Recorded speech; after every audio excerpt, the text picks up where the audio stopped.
Well, they did it again. The Planning Commission approved 2 more high-density apartment projects. Soon, these projects will come before the City Council for a vote. However, there was one bright spot in the meeting.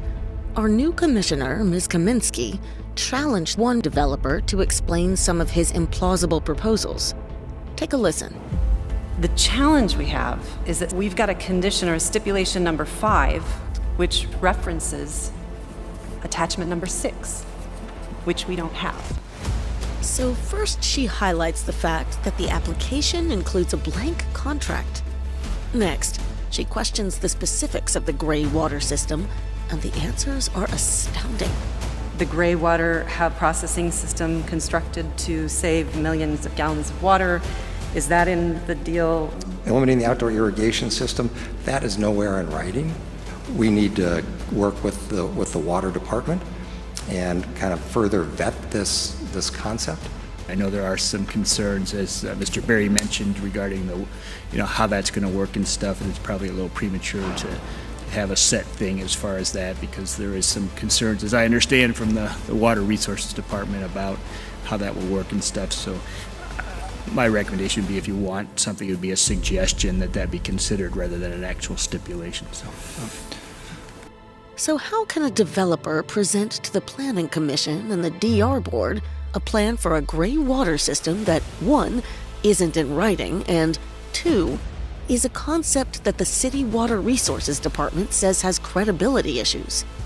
Next, Ms. Kaminsky questions whether there is a written contract between the developer and the school district guaranteeing funding for the maintenance of the herb garden at the school. I'd like to have an understanding if there is a contract in process with SUSD for promises to make sure that is kept up with the funding that's needed. Again, that's a contract that, as far as my knowledge, the city won't be a party to. I'm not aware that the city would be a party to that, unless I'm unaware. not a party to, but to have it on record that it was. We could certainly suggest that be, but again, that's not really part of the zoning process, this commission, so I would make it a suggestion rather than a... So, to clarify, here are the responses to Ms. Kaminsky's questions. There is no contract between the high school and the developer, and even if there was, the city would have no part in the agreement. And regarding the gray water filtration system, staff says this is just a suggestion, and the City Water Resources Department has concerns about how this concept would work. I will say that I'm sure the City Council will ask the same questions when this case goes to City Council, and the developer can get that done, hopefully. These implausible proposals are merely unenforceable suggestions, and there is no concrete documentation to back them up.